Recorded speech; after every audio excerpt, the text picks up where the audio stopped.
नमस्कार साथियों।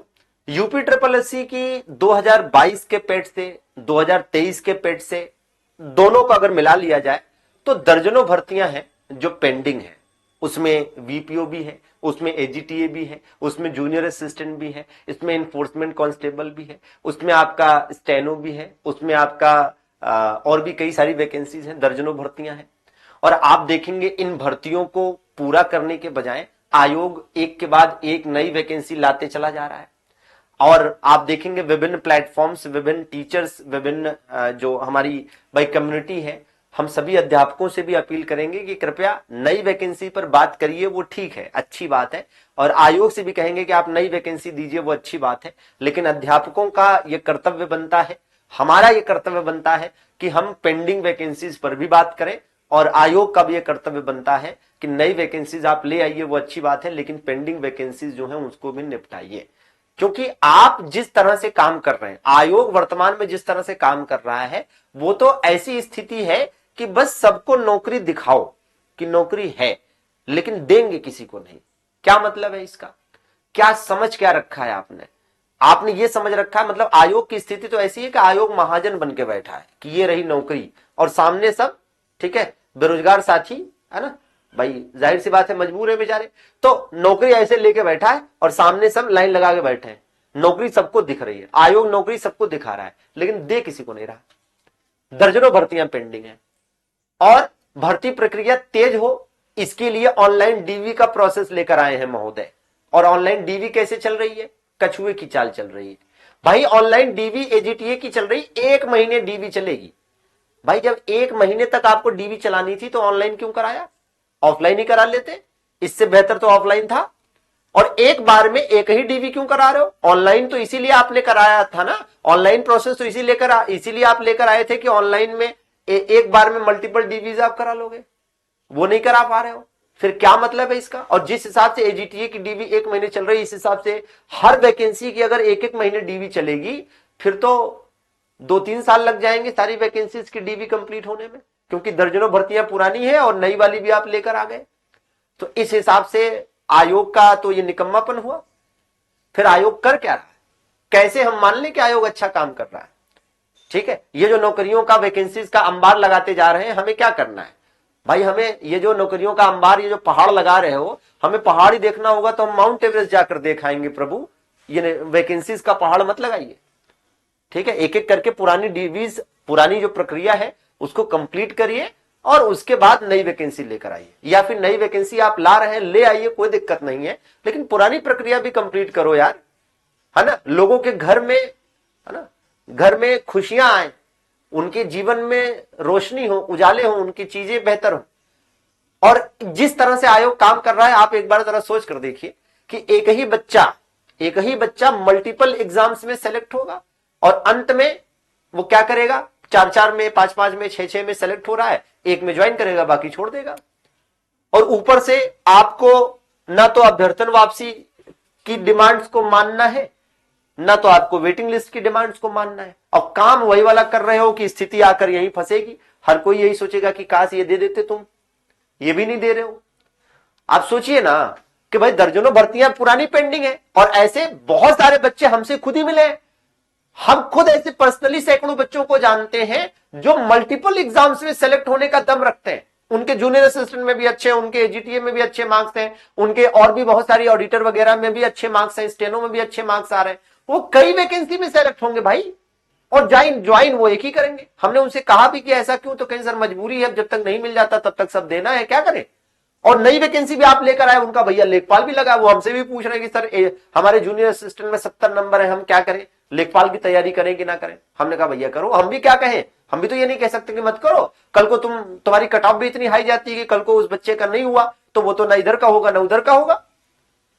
तो ऐसे में आयोग स्थिति बहुत अजीब दिशा में ले जा रहा है, और अगर आयोग को नहीं समझाया गया, या आयोग ने नहीं समझा, इसको संज्ञान में नहीं लिया गया, तो स्थिति बड़ी खराब हो जाएगी। ठीक है, तो आयोग को यह रिक्वेस्ट है मेरी तरफ से कि भैया पुरानी वैकेंसीज जो भी पेंडिंग है, उनको, उनकी जो प्रक्रिया है उसको तेज करिए, लोगों को नौकरी दीजिए। केवल नौकरी का लालच मत दिखाइए, केवल ये मत दिखाइए कि नौकरी है। क्यों ललचा रहे हो भाई?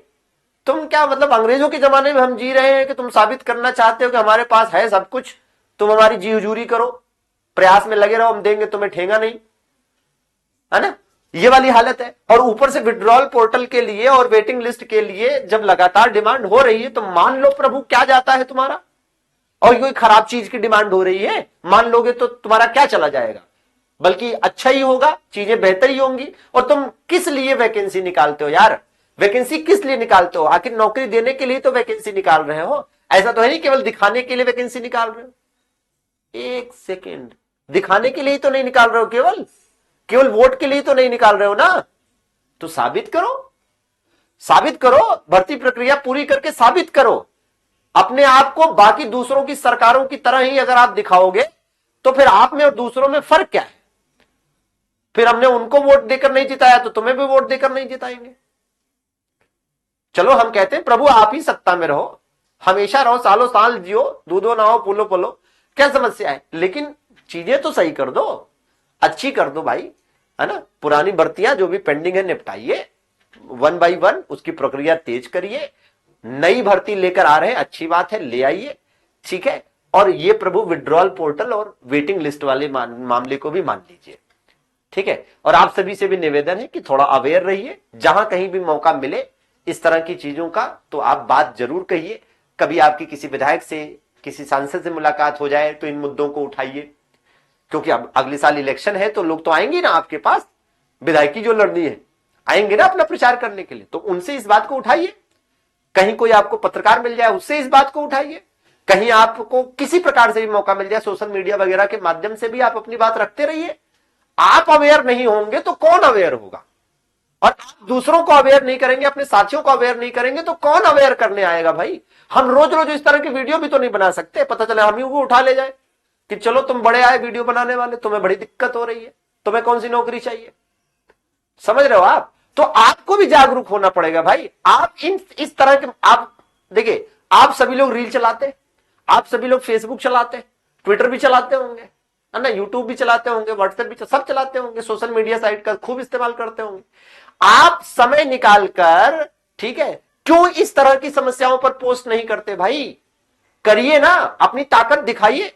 फेसबुक हो, इंस्टा हो, यूट्यूब हो, या फिर ट्विटर हो, या जहां पर भी आप हैं, व्हाट्सएप, टेलीग्राम, स्टेटस लगाकर पोस्ट करके जैसे भी इन समस्याओं पर लगातार अपडेट डालिए। क्यों नहीं डाल रहे हैं? जब आप अपडेट लगातार डालेंगे, लोग अवेयर होंगे, लोग जागरूक होंगे, तो झक मार के भी आयोग को और सरकार को आपकी समस्या, आपकी प्रॉब्लम सुननी ही पड़ेगी। पत्रकारों को भी आपकी बात उठानी पड़ेगी कि आखिर ऐसा क्या चल रहा है कि हर जगह इन्हीं तरह की समस्याओं पर लगातार पोस्ट हो रहा है, लगातार बात की जा रही है। समझ रहे हैं? सोशल मीडिया की बहुत पावर है, बस उस पावर को आपको समझना है और सही दिशा में इस्तेमाल करना है, तो इस्तेमाल करिए। नहीं तो जो 2-4 लोग आपके पक्ष में बोल रहे हैं, हम जैसे लोग, वो भी नहीं बोलेंगे।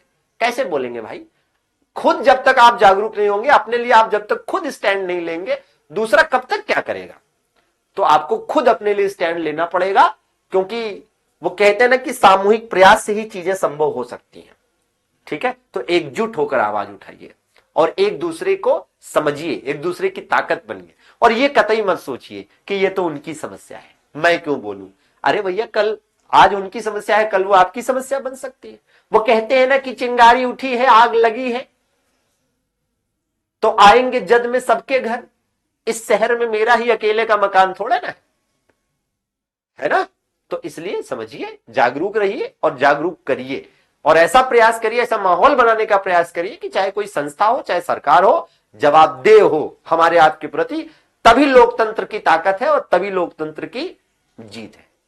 जुड़े रहिए, बने रहिए, चैनल पर भी सब्सक्राइब कर लीजिए ताकि आपको अपडेट्स जब हम दें तो आप तक पहुंच सके। जब आप सब्सक्राइब नहीं किए रहेंगे, बने नहीं रहेंगे चैनल पे, तो कैसे आप अपडेट देंगे आपको? ठीक है, चलिए, सभी का जुड़ने के लिए आभार। देखते हैं और कुछ क्या आगे आपको अपडेट दे सकते हैं और सकारात्मक चीजें कर सकते हैं। धन्यवाद।